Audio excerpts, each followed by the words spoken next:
recording on that. Okay. We are recording on that. Wonderful. There we We're go. here.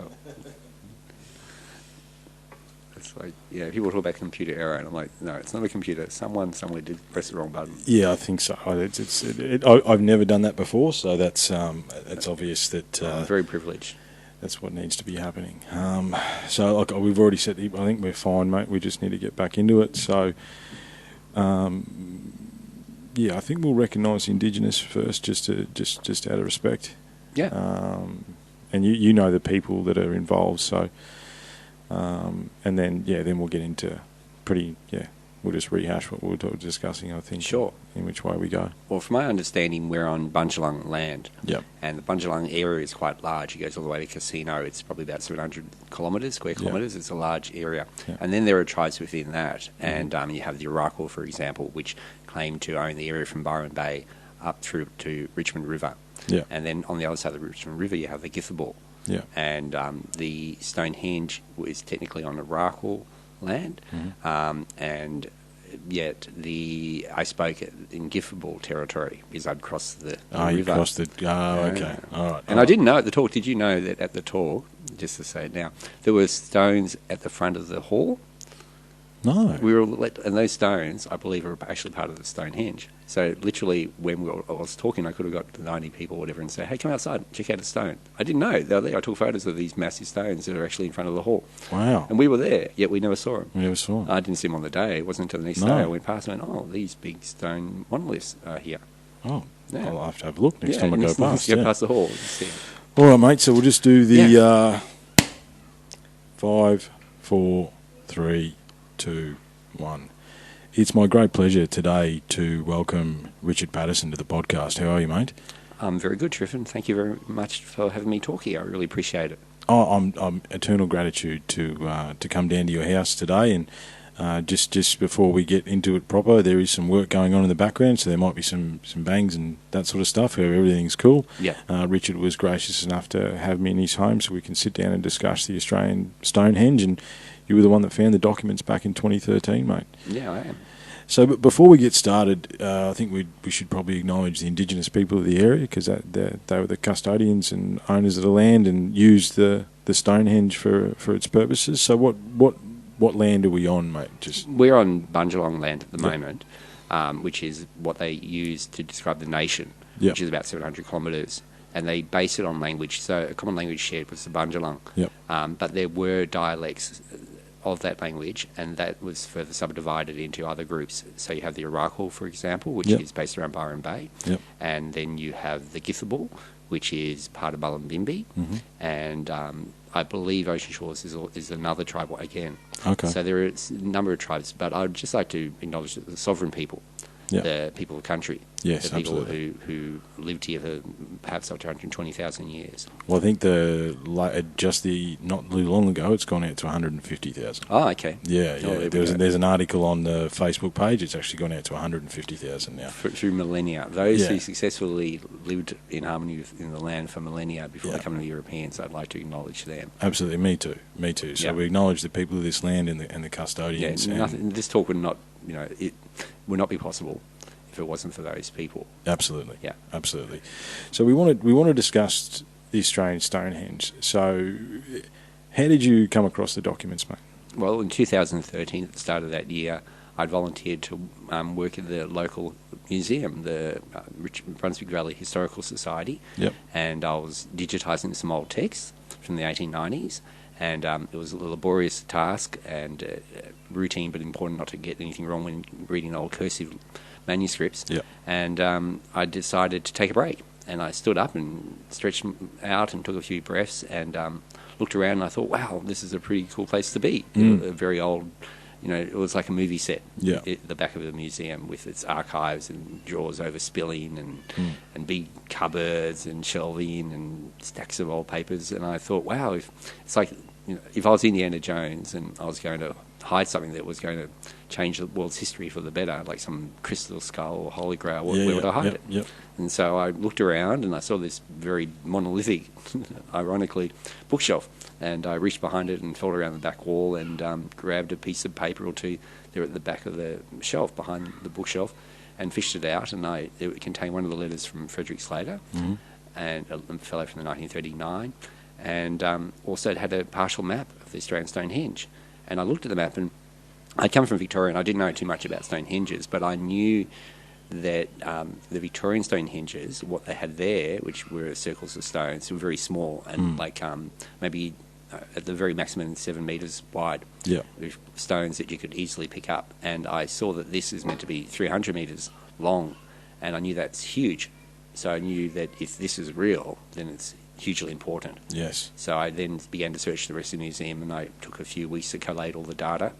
And once I had everything gathered, that's when I thought to myself, what do I do with it? And I thought, well, when I looked at the history of it from 1840, 1930 to 1964, when the papers are all put together before they fell apart and I found them, it seemed as if they'd done anything but ask an Aboriginal person what they thought of it. Yeah. So my first thought was I need to show this to Aboriginal people and say, hey, what do you think of this?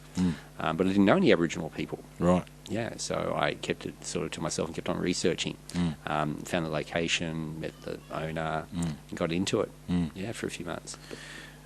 So obviously, I went to your talk about a month ago, and it blew my mind. One of the reasons I started this is I'm obsessed with the megalithic culture and the advanced ancient civilization that existed here prior to 13,000 years, and always wondered where Australia sat in all this, because it's the oldest piece of rock on the planet, and essentially the oldest civilization as well, with the indigenous people that have resided here for this long. So we wanted to we set a bit of an intention before we started, and we wanted to dispel some myths and talk about as much truth, talk as truthful as we can about the documentation and everything that you found. That'll be me saying I don't know a lot, but but let's do that. Yeah, well, that's all we can do, isn't it? You know. So before we get into what it was for, I think the main myth you get when you mention Australian Stonehenge is the farmers built it to make some money back in the Depression. So what's behind that? You know what I mean? Well, conceivably, the farmers could have actually built it. It would have taken a huge effort. Because they were the only people in the area that actually had the machinery and the equipment to actually construct it. Yeah, that's right. The very people who bulldozed the site in 1945 were the very people who could have actually conceivably have constructed the site with technology. Yeah. It would have been a huge undertaking, and it would have been difficult to have done it secretly. Yeah. But it is a possibility that during the Depression, the actual property owners had heard that the local school teacher had an interest in Aboriginal history and decided to manipulate that and try to make a fortune out of it. It's possible. It's possible. However, your research has dictated that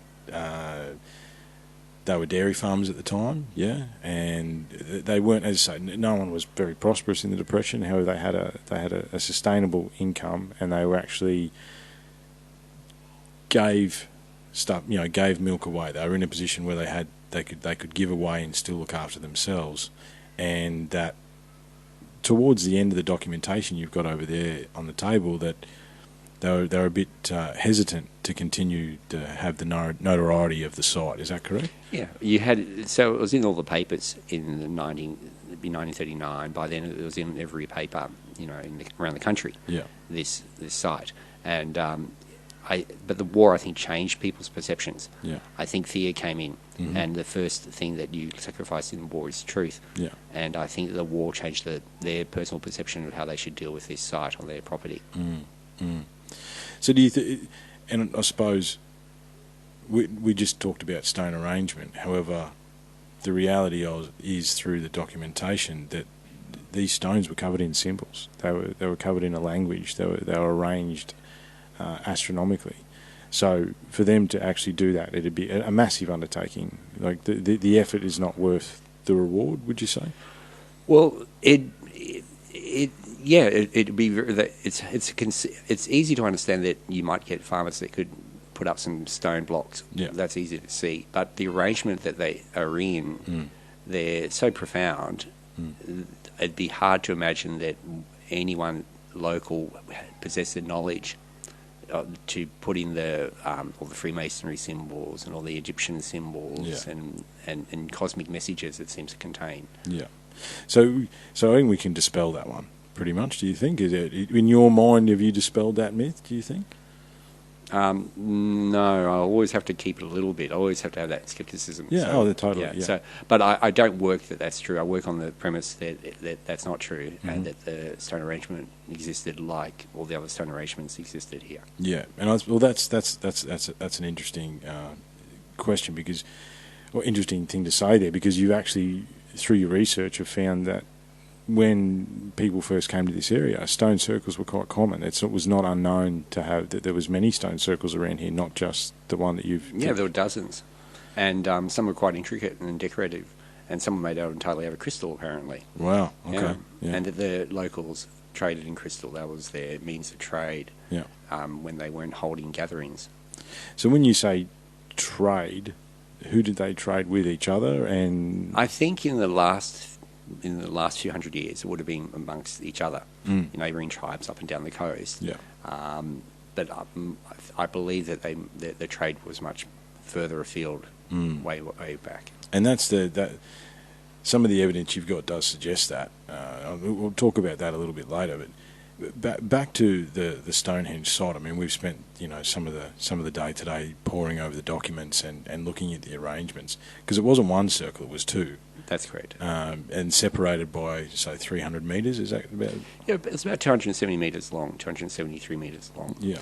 Each stone circle was pretty much the same size as Stonehenge is. Okay. Yeah.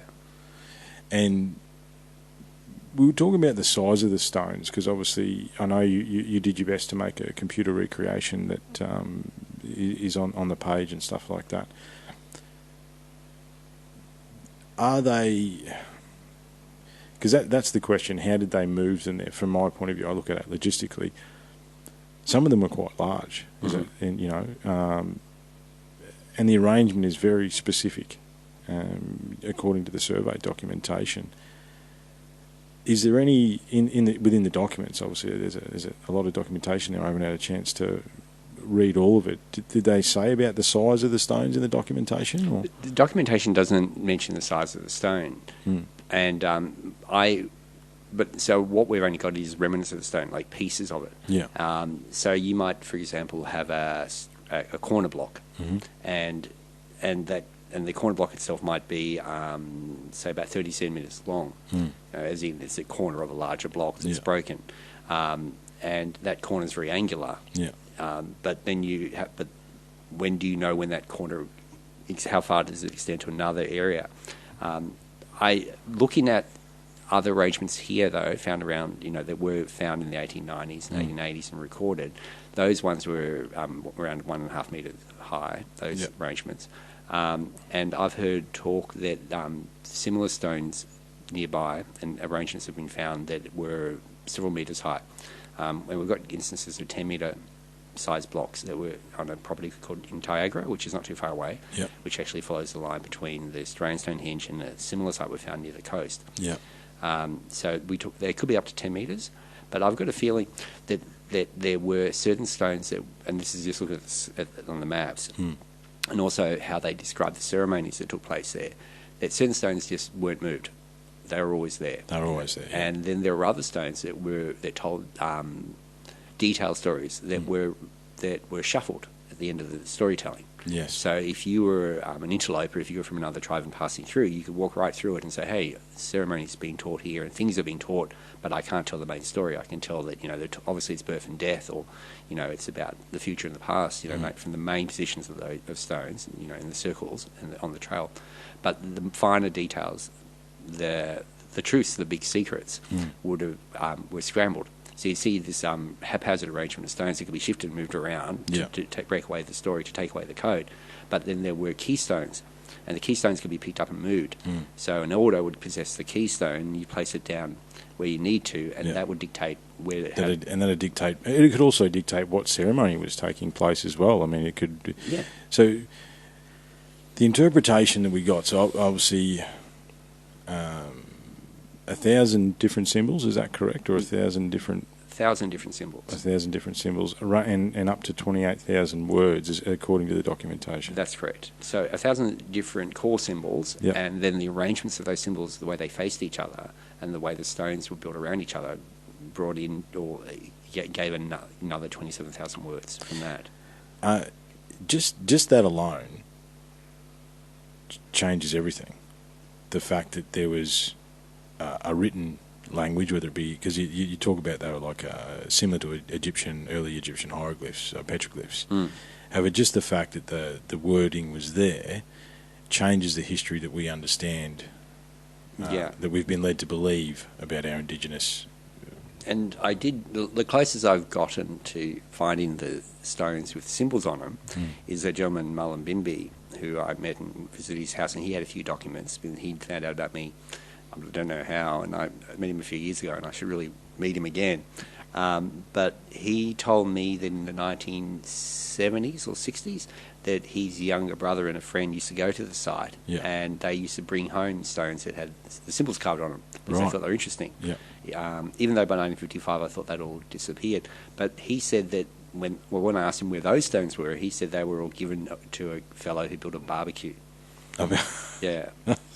So a big stone barbecue at the back of his property near the cemetery.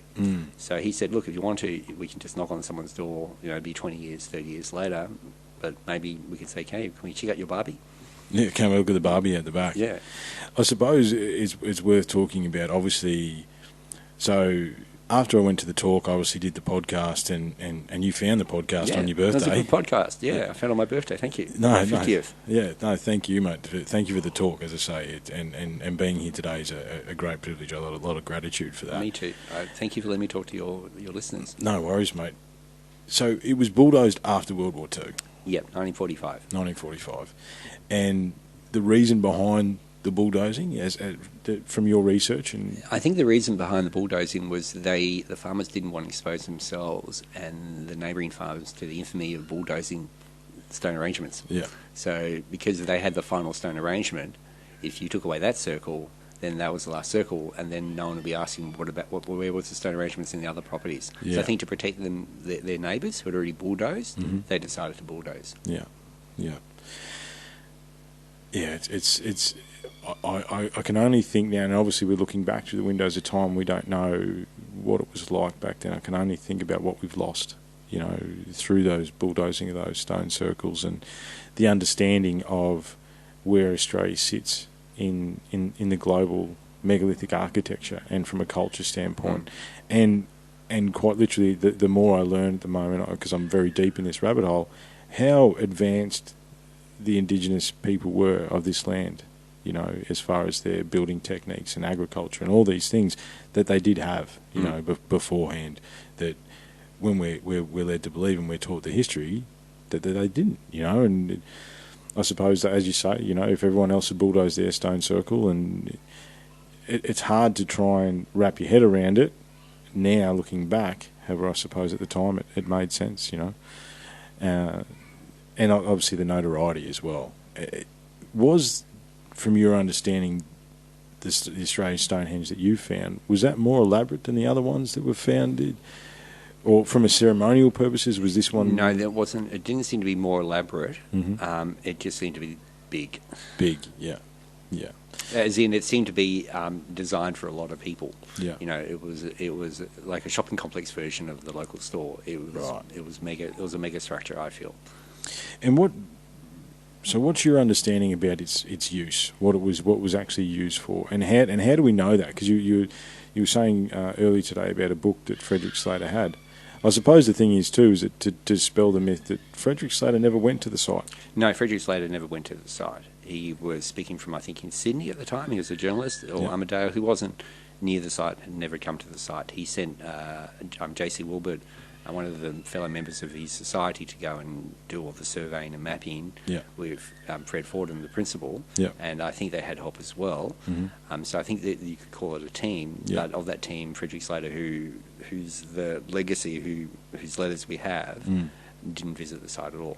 He saw maps and photos. That's all we know. Photos, and he had interpretation of a book that he got handed down. You were saying, yeah, he had a book that was given to him from a friend who was a respected, reputable archaeologist, and his grandmother had written a book where she essentially had translated the sacred language, which was meant to be a pan-Australian Aboriginal language that all Aboriginals, regardless of what tribe you were, if you were learnt or taught in that language, you could communicate with any other Aboriginal around the country. Right, so it was like a universal book of language. Yeah, it was a book that had a language that all Aboriginals who were elders knew. That's what was given to him. And so he used that, book to interpret the symbols that were on the... Yeah, he had a lot of the symbols had already been written, were already noted down in the book, from what I understand. And he's already seen examples of these symbols in other places as well in his own research as a journalist, and they matched exactly what he had. And that book's lost to time, obviously. That book's lost to time. But interesting enough, in 2013, when we did a smoke ceremony and elders came to that, what they also did was I brought photocopies of the documents, and Stephen Evan Strong did too, and they were using the documents that we had to finish, and they said to me that we had a quarter of the language recovered, and this fills in the gaps. Oh, really? That's what they felt. Yeah, right. Enough for them to be able to read it out. Enough for them to be able to understand what they had found in other places. That's interesting. That's so fascinating. And the fact that they have a written language basically rewrites the history that we understand. Well, if they had a written language and the site is 10,000 years old, then Australia's Stonehenge is the line between history and prehistory. Yeah. So the history as we know it, began here. So what's the interpretation? Obviously through Slater's documents, and we can't date stone. The stone doesn't exist anymore.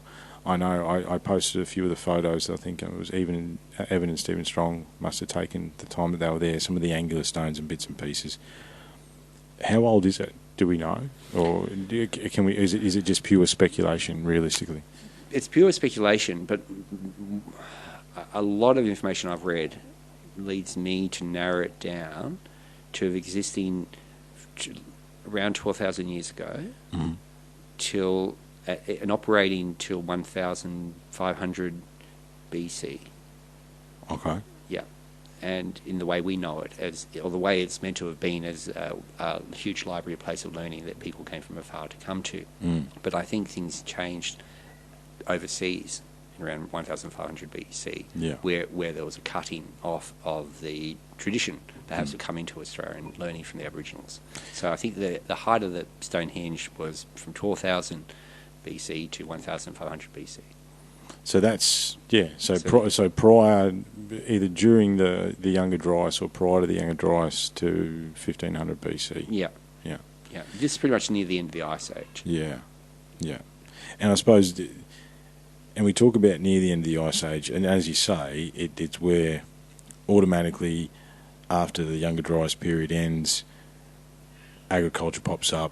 Modern human race, as we understand it, is now us. We've gone from there to here now. Yeah.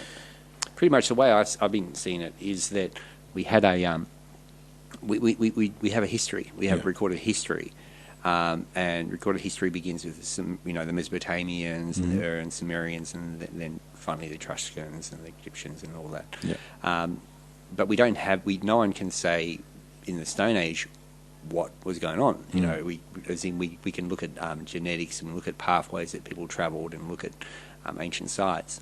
But I think we couldn't claim that there were kings or emperors in the Stone Age. Yeah. But I think it points to us where we can actually start to look at the Stone Age and actually say give points and say, hey, here's a vertex, here's a point where we can say, hey, this is where there was a power, this is where there might have been knowledge being shared, and we can start to look at the scrambled stone arrangements all around the world and start to see how they fit into a larger puzzle. As I say, I think it's becoming clear, like through my research, like I'm deep down the rabbit hole.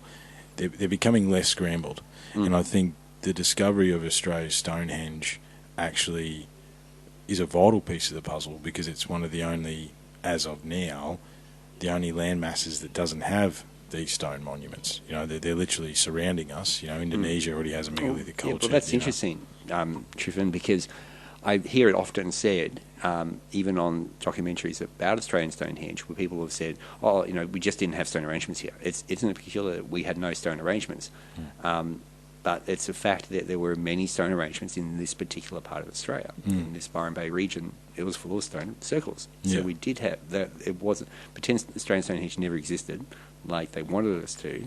Pretend I hadn't found the documents. Anyone who knew anything about history could say, well, actually, you know, are there stone circles? Yeah, there were stone circles here. So it's a fact there were stone circles. And what I'm saying is that one of them was just really big. And so what I want to have a talk about the arrangement and the way it's set out. However, what do you think it was used for? I mean, what's the interpretation that Slater's interpretation was that it was initiation, like a Bora ring. It was a ceremony, but on a vast scale, where you had a great deal of people who travelled through and were initiated into the stages of life, like a college in a sense. It's sort of like a, you know, in a sense, like you have the Australian farmers during the Depression. You've got the Aborigines they've got a way of working with the world, but they don't necessarily have to put you in a school for 18 years the way we're educated. And I think that they honed down education, the dissemination of knowledge, to a very, very fine art, where they could, in a sense, download what people needed to know to just get on with life.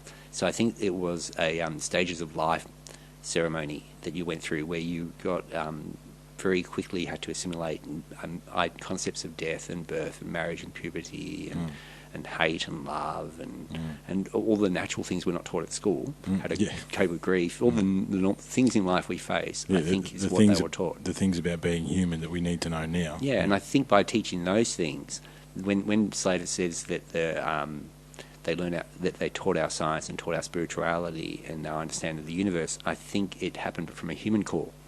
I think the human responses to death and love and those things which were taught, I think once they were taught the right way, as in how to grow through them and how to have a sense of community through that, bred instinctive understandings of science and religion, because we're simply a reflection of the outer. And I think what it did pretty much was impart the person who went through the ceremony a complete connection to the land and to the elements and the environment, and how their inner mechanisms were the separation disappeared. Yes.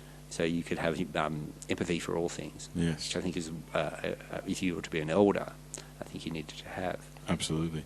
And you obviously we can see from the survey documentation, the stones are arranged very particularly, you know, and you were speaking about, like, as they would pass through the ceremony, there would be an elder standing there imparting knowledge or something like that, you would think. Yeah, it was a path, it was a trailing path.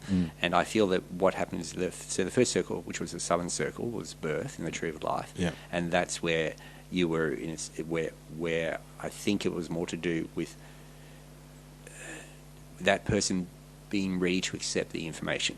Okay, where, you know... you make it out of this circle to the next step? Yeah. You really have to be pure. We know that you've gone through ceremony before you even get here. We know that you're kept pure till you've got here. But now we need to be aware that you're coming in through your own acceptance. This is your own... You know, we're not you have to be completely... accepting of what you're about to learn. You know, don't go forwards until you're ready to be told these things. So I think it was in a bit like a triage in an emergency hospital. Anyone who comes, whether they're a king or a pauper who came to the site in the first circle, that's where it was, in a sense, emergency surgery. If you might think you're an enlightened being because you're an emperor. But actually you've got mother issues or whatever is going through your mind. You need to get that sorted before you get taken through this journey, otherwise you're not going to hear the next steps. So I think it was in a sense, you know, you're in the circle of protection. Let's get to work on your psyche. So I think that is what the first circle was. So when you take the journey, you are actually ready to take the journey and receive the information. Because I think the information would have been profound. It could potentially be mind-blowing type of information. Would be if you were imparted with this knowledge. I once heard a funny thing where when the president when a president becomes a president, they're shown all the documents. Yeah. And we, Yeah, you know, they take you in the office and go, here's everything. here's everything. And one president's response was like, F in hell, when he read it, like, oh my God, Yeah, like, yeah, yeah. we don't know what it was, but it blew his mind. Yeah. And we wonder why president's hair goes grey, you know.